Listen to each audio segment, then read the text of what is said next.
Well, a hugely frustrating, disappointing day here for Arsenal, and we can get the thoughts of Mikel Arteta now with Jules Breach.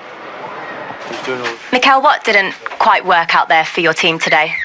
Well, I thought we started really well the game. We were very dominant and brought in the best moment after a direct play, second ball goes wide. We don't defend the box well enough. Credit to them as well. They put an unbelievable delivery and header in the box.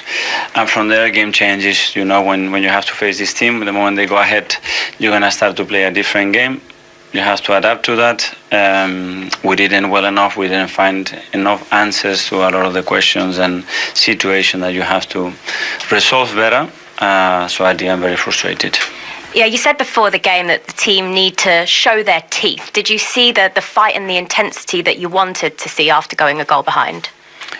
Yeah, but it was more related as well with certain situations that obviously we didn't cope with them well enough, and we got dragged into a game that they are looking for constantly, and we didn't have enough consistency to get out of that game to play the game that we wanted. When we have moments to that, we created 2 or 3 big chances because they didn't really create much at all, but that was the difference in the game. You mentioned that lack of creating chances. Declan came so close in stoppage time to getting an equaliser, but why weren't there more moments like that throughout? We had 2 big chances. Mikel had another big chance. Guy Martinelli has another big one. But on those games, especially when you go away and they defend after that so deep, we like those answers, you know. And if it's not like this, the amount of set pieces that we generated today, we didn't really convert from that as well. So at the end, you go little by little, not adding the things that you need to win the game, and credit to them. It's obviously not the start you wanted to a big week with Inter Milan and Chelsea coming next. So how do you ensure that the team stay lifted and their heads don't drop as you head into those games? Well, it's time to do it on the pitch. You know, we can say whatever we want. Probably we're not going to find the right words today because after losing a game, you are hurt.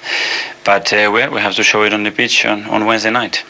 And just finally, a few months into the Premier League season now, what have you learnt so far as a group about the fine margins that it might take this season to challenge for the title once again? Yeah, it is always the case in this league, and you understand the opposition that you're playing, and the level is raising, and you have to be at our best in every department to give yourself the chance to win, especially when you play again away from home against these kind of opponents. Thanks, Mikel. Thank you. Enough. You know, not putting them under enough pressure.